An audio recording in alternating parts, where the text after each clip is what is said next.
Paul Skenes makes his MLB debut. He did all right.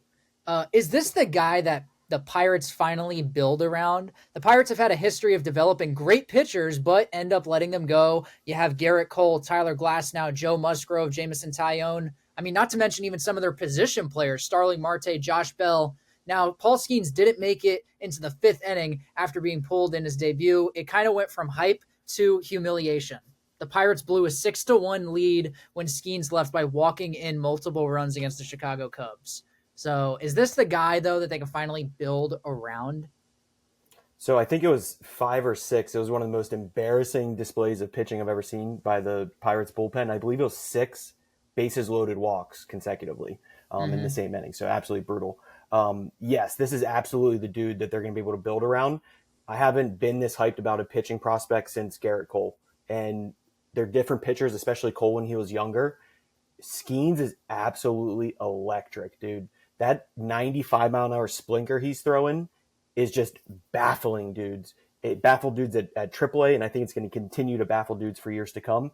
I hate to even bring it into the world, but the only thing I see derailing his career is an injury. We're talking about an epidemic of elbow injuries. It's the only thing that can derail this guy's career. He's absolutely electric. He could have a dominant 10-year run. I hope it's with Pittsburgh, but you're right, Jedi. We'll see how they do with the new ownership coming in here, or the new management coming in here. Will they actually spend the money? They're going to have a great window to do it here with him.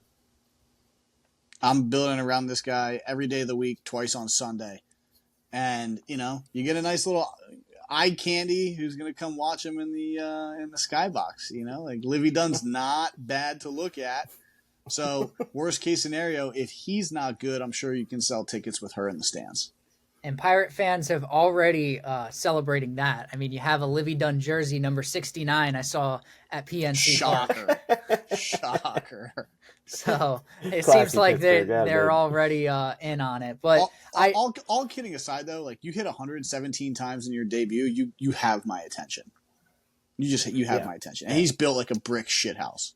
I wish you looked like that when I was coaching you, Jedi. I think his average fastball was 100.1 miles an hour, or something crazy like that. It was over 100, yeah.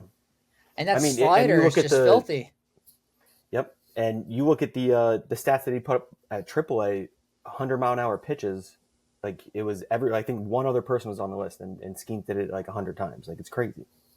And I know that this guy wasn't out of high school. He came out of LSU. He was dominant there his final year that he played there. But I think it's kind of interesting. If you look at the past 5 years, a lot of these first-round draft picks are making it to the show really early on, to where if you go 10 years, a lot of them you never even saw make the big leagues. So I don't know if that's just the younger generation with all of this technology is just better at baseball than the kids 10 years ago were, where you have this Rapsodo, you have Driveline, you have all these different tools. You have all these different tools to get better that you didn't have 10 years ago.